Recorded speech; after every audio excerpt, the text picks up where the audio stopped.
Welcome to VidZet. I'm Dr. Ted Noel. Today we're going to talk again about Charlottesville, but the key thing here is not Charlottesville itself, but the claims that have been made by the left about Charlottesville and about Republicans. And let's start with a column in The Guardian by former Senator Russ Feingold of Wisconsin. Quote, "The lesson from Charlottesville is not how dangerous the neo-Nazis are. It is the unmasking of the Republican Party leadership.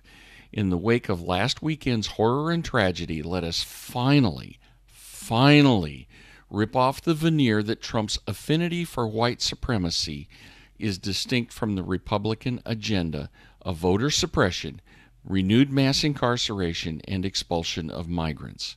Closed quote. Now, Senator Feingold is just plain lying.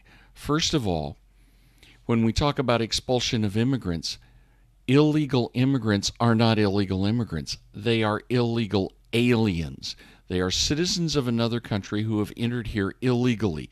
They are not immigrants. Immigrants are people who have entered legally. Second, he's not talking about mass incarceration. No, he's talking about removing illegal aliens. And voter suppression, that's a standard lie of the left.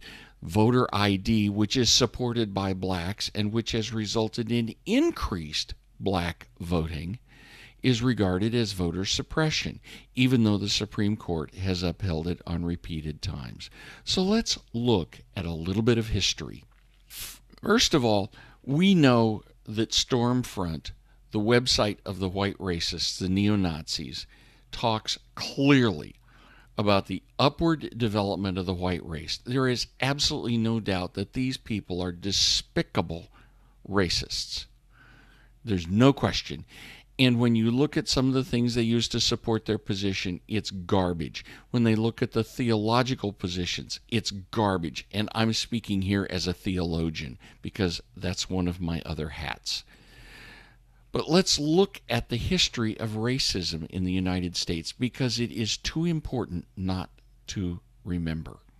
First of all, when we talk about African slaves, they were in the southern states primarily. And they were all states that were run by Democrats. As a matter of fact, when you look at senators in the U.S. Senate, you can't find a slave-holding Republican. Never had one. They were all Democrats. Now, it's not saying all Democrats were slave owners, but all of the slave owners who were in the Senate were Democrats. The issue really, frankly, was economics. The Southern economy was agrarian, and when you had slaves, you were able to manage larger areas, plantations, and you had slave labor would work fine. Up in the northern colonies, northern states, you had a more mechanized, more industrial society, and slaves didn't work well into that. So you had an economic divide.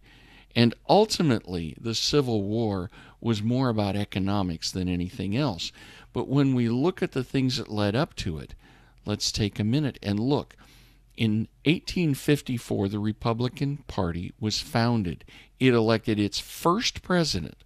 The first Republican president was Abraham Lincoln in 1860. Now, his campaign was explicitly devoted, and the platform explicitly said, we are not going to let slavery spread any further. So the Republican Party is anti-slavery. After the Civil War, we find the rise of the Ku Klux Klan. Now, the Klan was the armed wing of the Democrat Party. Its sole purpose was to put the black man back in his place, to put him back on the plantation if there was any way to do it. It was a racist organization, and it was run exclusively by Democrats. In the South, we got a whole raft of what were known as Jim Crow laws.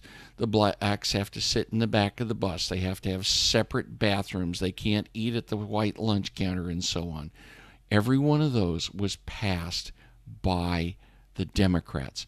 When we get eventually into the civil rights movement, the March on Selma, that bridge where you had dogs and fire hoses against the marchers for civil rights, Sheriff Bull Connor was a Democrat. The white people who helped in the civil rights movement were Republicans. The civil rights workers were all killed by Democrats. The ones that were murdered by Democrats. Every racist part of America's history was run by Democrats. The Democrats are the ones who put the blacks on the plantation. They're the ones who wanted to keep them on the plantation, and the ones who today want to keep them on the plantation with lousy schools that are run by public employee unions who don't have to do good work. It's the ones who keep the blacks enslaved by welfare, by all sorts of handouts that keep them on the Democrat plantation, because the Democrats voted for the handouts. They keep them from moving up in society, and then they'll vote for the Democrats. That's why the Democrats can't afford to lose any black votes. They can't afford to let the blacks get better. That the Democrat Party is racist. But let's go on. I moved from Seattle, Washington to Huntsville, Alabama in 1963. That was the year George Wallace stood on the steps of the University of Alabama to prevent a black man from entering. Oh, by the way, George Wallace was a Democrat. In 1964, the Civil Rights Act was passed. Lyndon Johnson, a Democrat, signed it, but do you know who pushed it through? It was the Republican Party pushed it through. The Democrats, by and large, opposed it. All of the Southern Democrats basically were opposed to the Civil Rights Act of 64, which was the big step that led toward opening up our society to blacks. Democrats were the racists. They were the white supremacists. All of a sudden, we find white supremacists against Democrats in Charlottesville. Who is Antifa? They are all various branches of Democrats. They're hard left. Antifa is racist. But when you look also at the new Nazis, they're racist, and the Nazi economic program has far more to do with communism and the left, the Democrats' economic platform, than anything the Republicans push. Why did David Duke say, oh, he's supporting Donald Trump? Not because Donald Trump is a white racist. He's not. He supported Donald Trump because the blacks support Democrats.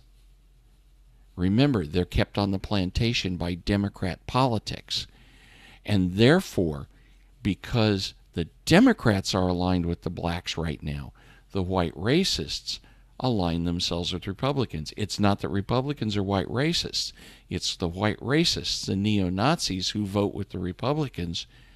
We just assume they went away. There's so few of them as to not matter. A handful in this country. They are a stain on our country.